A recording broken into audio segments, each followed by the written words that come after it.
Welcome back to the ABC General Hospital Spoilers channel, where today we'll dive deep into the electrifying drama unfolding from November 3rd to November 14th, packed with betrayals, secrets, and heart-pounding twists that will keep Port Charles on the edge of its seat. As the first week of November kicks off from November 3rd to 7th, the Quartermaine family saga takes center stage with Tracy Quartermaine storming toward the iconic Quartermaine mansion, clutching Monica Quartermaine's authentic last will and testament like a ticking time bomb. This document, unearthed from a hidden safe in Monica's old study, reveals clauses that could redistribute the family's vast estate in ways that shatter long-held alliances, including provisions for overlooked heirs and charitable trusts that Monica had quietly amended during her final days. Tracy, ever the shrewd matriarch with her sharp wit and unyielding resolve,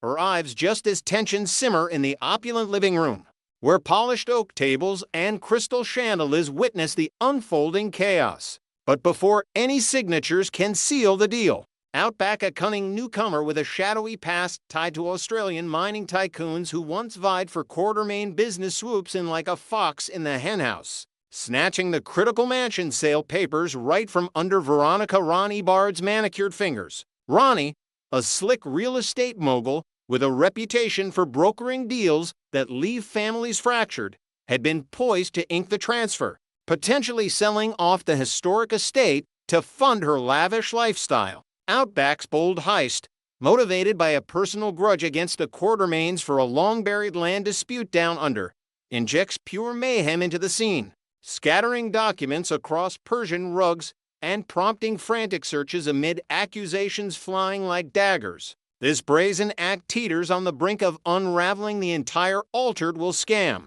a web of forgeries that Ronnie had orchestrated to siphon off millions. And Tracy seizes the moment to assert her dominance, rallying family members with fiery speeches about legacy and loyalty that echo through the mansion's grand halls. Viewers won't want to miss how Tracy's calculated moves expose cracks in Ronnie's facade, potentially leading to explosive confrontations that redefine Quartermaine power dynamics for generations. Shifting gears to the Corinthos sphere, Sonny Corinthos unleashes a torrent of psychological warfare, cornering Alexis Davis in a dimly lit corner of the Floating Rib Bar, urging her to pivot her legal defense strategy for Willow Tate by framing Portia Robinson as the prime suspect rather than Michael Corinthos. Sonny, with his brooding intensity and a lifetime of navigating Port Charles' underbelly, paints Portia as a jealous rival whose medical expertise could hide tampering with evidence,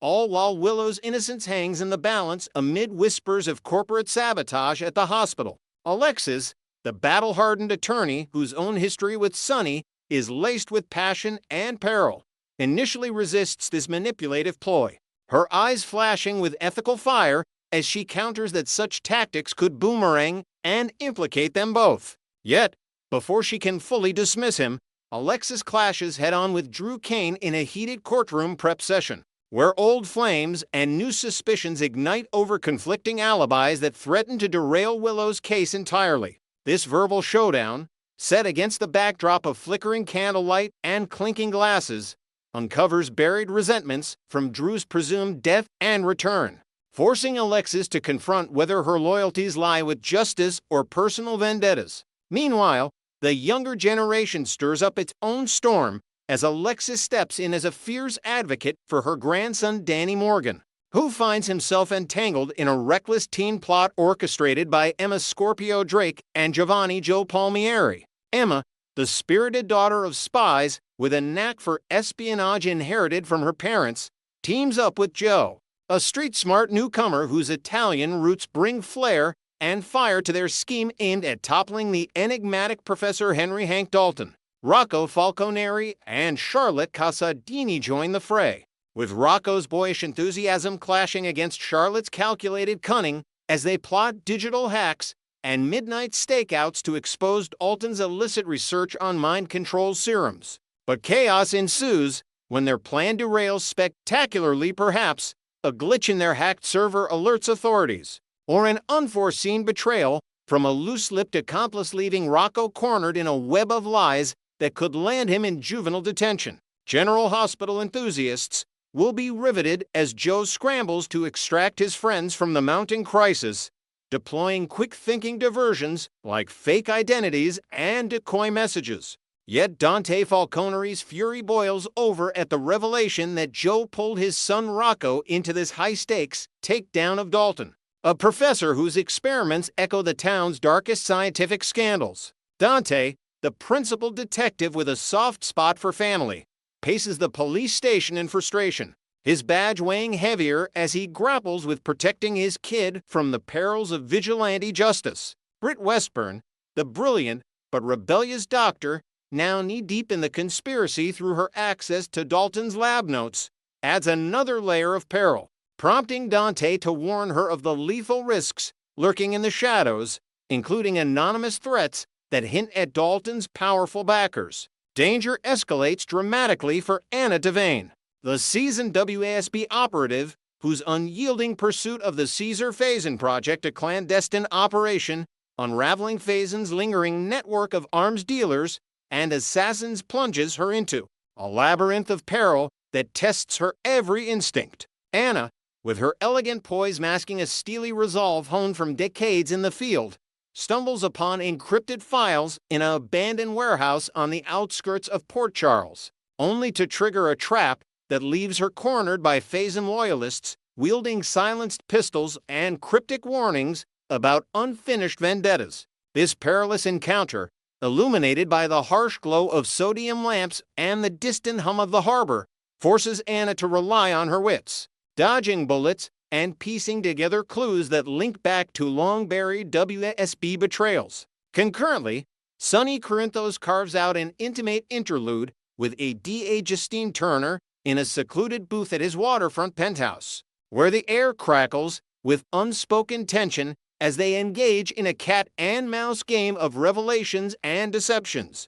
Justine, the ambitious prosecutor with a vulnerable streak hidden behind her professional armor, matches Sonny's cunning banter, probing his motives while he dangles just enough truth to keep her hooked, perhaps sharing fabricated details about a rival syndicate to gauge her reactions. Yet beneath the mind games, authentic chemistry sparks like wildfire, their lingering glances and accidental touches hinting at a forbidden attraction that could upend their carefully constructed worlds. Complicated by Justine's oath to uphold the law against Sonny's empire. As the week progresses, Sonny convenes a clandestine strategy huddle with Jason Morgan in the dim confines of a safe house, their brotherhood reignited as they map out countermeasures against escalating threats from Faison's remnants and Dalton's allies. Jason, the stoic enforcer whose loyalty to Sonny is unbreakable, contributes tactical insights drawn from his latest underworld reconnaissance,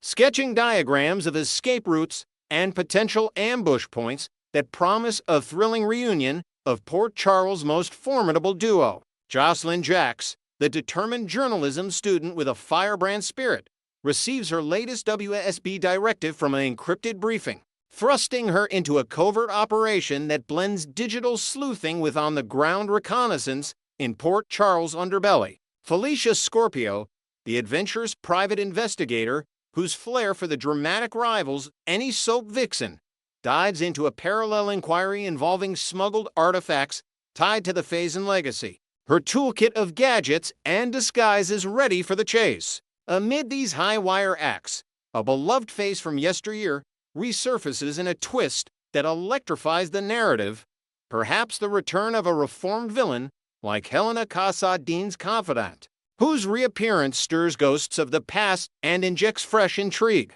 This comeback dovetails seamlessly with Laura Collins' escalating mayoral bid as the compassionate mayor-elect, facing smears from shadowy opponents, reaches out to this old ally for insider dirt on election tampering schemes hatched in smoke-filled backrooms. Laura, her eyes alight with determination amid the campaign trail's chaos of rallies and debates, leverages this connection to fortify her platform on community safety and transparency, weaving personal anecdotes of past triumphs to rally voters. With Valentin Casadin's imminent transfer back to the States from his European exile, courtesy of diplomatic pressures and WASB maneuvers, Carly Spencer seizes the opportunity for clandestine rendezvous, slipping past guards in a fog-shrouded prison yard for whispered confessions that blend strategy and simmering romance. Her next visit poised to uncover Valentin's hidden assets that could sway the power balance in Port Charles. The drama intensifies during the second week from November 10th to 14th, as Carly's masterful manipulation of Jack Brennan reaches new heights in a game of trust and treachery that could redefine her survival instincts. Carly, the resilient entrepreneur whose business acumen is matched only by her cunning heart, maintains the illusion of unwavering faith in their partnership during candlelit dinners at her Metro Court suite, sharing fabricated stories of vulnerability to deepen Brennan's emotional investment. Secretly, however, she orchestrates his downfall with precision, planting subtle digital trails in his communications that lead straight to incriminating evidence of his covert dealings with international financiers, all while feigning affection through tender gestures like surprise gifts tied to their shared history. Carly must navigate this tightrope with exquisite care, masking her calculations behind smiles and stolen kisses, knowing one slip could expose her and invite retaliation from Brennan's formidable network. Her greatest leverage remains Brennan's profound infatuation, a weakness born from lonely years in the shadows where Carly represents a beacon of genuine connection. He clings to this romance like a lifeline, overlooking red flags in his desperation for redemption, allowing Carly to exploit it ruthlessly as she plots his entrapment in a web of falsified transactions and anonymous tips to authorities. Jocelyn's burgeoning WSB mission spirals into uncharted hazards, pulling her into late-night surveillances of suspected Phazon operatives along the docks, where the salty breeze carries whispers of betrayal and the risk of discovery looms large. Carly, ever the protective mother whose instincts sharpen like a blade, spirals into anxiety at the mere hint of Jocelyn's peril, pacing her office with frantic calls to contacts and vows to pull strings if danger encroaches too close.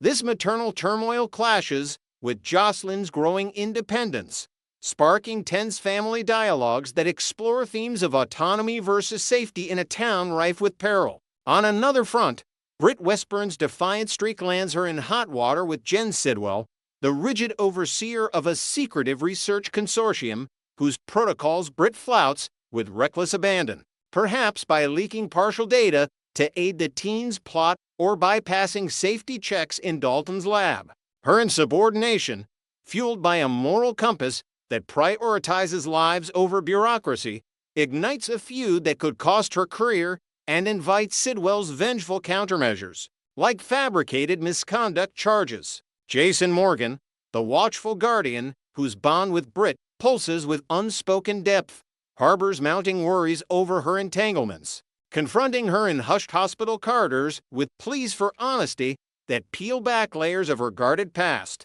As Jason presses for revelations, their exchange hints at rekindled sparks amid the danger, setting the stage for alliances that might just tip the scales against the encroaching threats in Port Charles. Next, we will learn about the explosive developments surrounding Valentin Casadin's potential breakout from captivity, all thanks to an unlikely partnership with Carly Corinthos that could shatter Jack Brennan's schemes forever. In the shadowy underbelly of Port Charles' intrigue, whispers from the latest General Hospital teaser suggest that Valentin Casadini, the cunning Casadini heir with a history of masterful manipulations, is on the verge of slipping his chains quite literally with some covert assistance from the formidable Carly Corinthos. This duo's simmering vendetta against Jack Brennan, the enigmatic WSB operative who's been pulling strings from the shadows, is poised to escalate dramatically now that Valentin faces an imminent transfer to a new holding facility.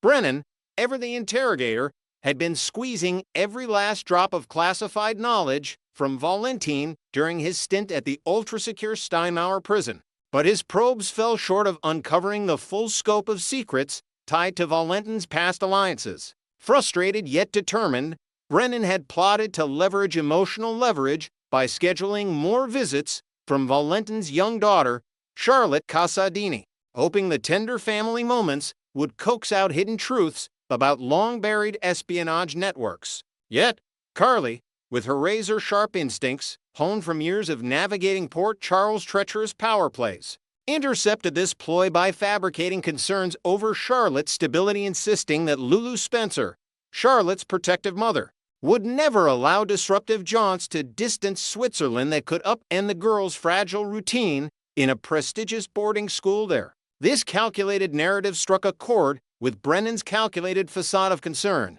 ultimately swaying him to greenlight Valentin's relocation to a site far more accessible, inching the Casa Dini patriarch closer to the heart of the action in Port Charles itself. As Valentin's transport logistics solidify, speculation runs rampant that his new confines won't be some remote WSB fortress, but rather the familiar, gritty walls of Pentonville Penitentiary, that notorious Port Charles lockup that's become a revolving door for the town's most notorious figures, from mob enforcers to scheming socialites. Carly had slyly proposed another WSB-affiliated black site during her persuasive pitch, painting it as a compromise for security. But show insiders hint that budget-friendly set designs and narrative convenience will funnel Valentin straight into Pentonville's underbelly, where echoes of past inmate dramas like those involving Sonny Corinthos and Jason Morgan still linger in the air. Brennan, once adamant about airtight containment to prevent any leaks in his high-stakes investigation, appears to be softening his stance, blinded by his obsessive pursuit of closure on a case that's haunted him for years. This fixation centers on unraveling Caesar Fazen's infamous final endeavor, a clandestine operation blending corporate espionage, black market tech, and personal vendettas that Fazen, the late villainous mastermind, orchestrated before his dramatic demise, leaving breadcrumbs that could topple international syndicates if fully exposed. Valentin, privy to fragments of this labyrinthine plot through his own tangled ties to the Casa Dini legacy and Fazen's shadowy circle, holds puzzle pieces that Brennan craves above all else, potentially including encrypted files hidden in Swiss vaults or coded messages etched into family heirlooms passed down from Helena Casa Dini herself. Yet, proximity to Charlotte won't satiate Valentin's deeper hunger. The sophisticated strategist, whose life has been a whirlwind of exile, reinvention, and ruthless ambition, yearns for unbridled liberty to reclaim his empire and safeguard his daughter's future amid brewing threats from rival factions. Trading the isolated chill of Steinmauer for Pentonville's chaotic Carters is merely a stepping stone, and Valentin's keen mind is already mapping escape routes, perhaps enlisting smuggled gadgets from old Casa Dini contacts or exploiting guard rotations weakened by budget cuts in the correctional system. Here, Carly emerges as the pivotal wildcard, her own grudge against Brennan fueling a tentative bond forged in mutual desperation. After all, Brennan's meddling has ensnared her family in webs of danger, from falsified charges that nearly derailed her business empire to whispers of surveillance that now stalk her every move at the Metro Court. Valentin,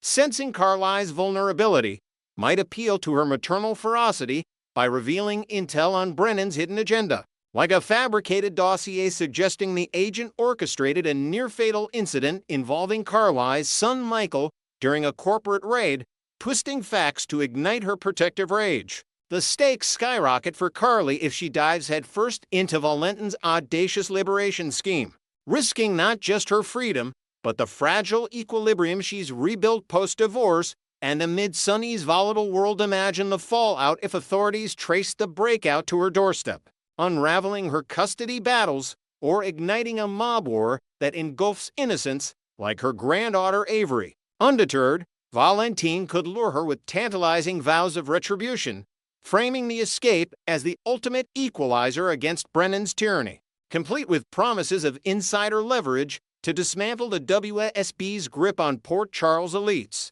In a chilling twist, he might escalate the rhetoric, nudging Carly toward endorsing a lethal strike on Brennan, and envision a midnight ambush at a dimly lit safe house, where Valentin's hired operatives corner the agent, echoing the high-tension assassinations that defined Fazen's reign. To seal the deal, Valentine would deftly invoke Carly's seething outrage over Jocelyn Jack's perilous entanglement in this espionage vortex. Joss, the resilient Jack Scion fresh from college triumphs, has unwittingly stumbled into Brennan's crosshairs through her ties to Dex, the ex-enforcer whose undercover ops exposed WSB overreach, leaving her vulnerable to tailing vehicles and anonymous threats that shatter her sense of safety in the bustling campus town. Carly's blueprint for Brennan's downfall is already in motion, a meticulously woven tapestry of anonymous tips to journalists and subtle sabotage of his supply lines. But the question looms: how deep into the abyss of illegality will she plunge to achieve catharsis? Her track record from defying the Quartermaines to outmaneuvering Nina Reeves shows a woman who bends rules like reeds in a storm. Yet allying with a Casadini like Valentine introduces variables as unpredictable as Nicola's ghostly returns or Spencer's impulsive heists. Perhaps in a newly invented subplot, Carly uncovers a personal betrayal, Brennan's file revealing he once manipulated her late husband Drew's memory research for WSB gain, stirring ghosts of Rora Media's scandals and fueling her resolve to orchestrate the transfer, not just for access, but as a diversion for smuggling and escape tools disguised as legal documents. Valentine, in turn, could reciprocate by offering a fabricated alliance with Anna Devane, the ex-WSB commissioner whose loyalty wavers, promising Carly a network of informants to shield Jocelyn from future perils, including a hypothetical mole in the PCPD feeding Brennan updates on the Jacks family. As the dust settles on Valentine's relocation, the stage is set for a pulse-pounding bid for autonomy. Whether through a daring hijack of the prison convoy picture armored vans screeching through foggy backroads, guards overwhelmed by a sudden fog of knockout gas, courtesy of Casadini Labs or Carly's more insidious aid from within, rerouting surveillance feeds via a hacked MetroCourt server. This precarious pact between the ice-cold Valentine and the fiery Carly promises ripples across Port Charles, potentially drawing in unsuspecting players like Laura Spencer, who might sense her son's peril and launch a desperate intervention, or Ava Jerome, whose art world connections could unwittingly supply the getaway vehicle. Brennan, oblivious in his tunnel vision quest for Faison's legacy, which might encompass bioengineered serums hidden in an abandoned Casadini Island lab, underestimates the storm brewing. His arrogance a fatal flaw that invites poetic justice. General Hospital enthusiasts, brace yourselves as Carly and Valentine's volatile collaboration teeters on the edge of catastrophe, delivering heart-stopping twists that could redefine loyalties and bury enemies in the process, so keep your eyes glued for the scorching revelations barreling toward Jack Brennan and beyond.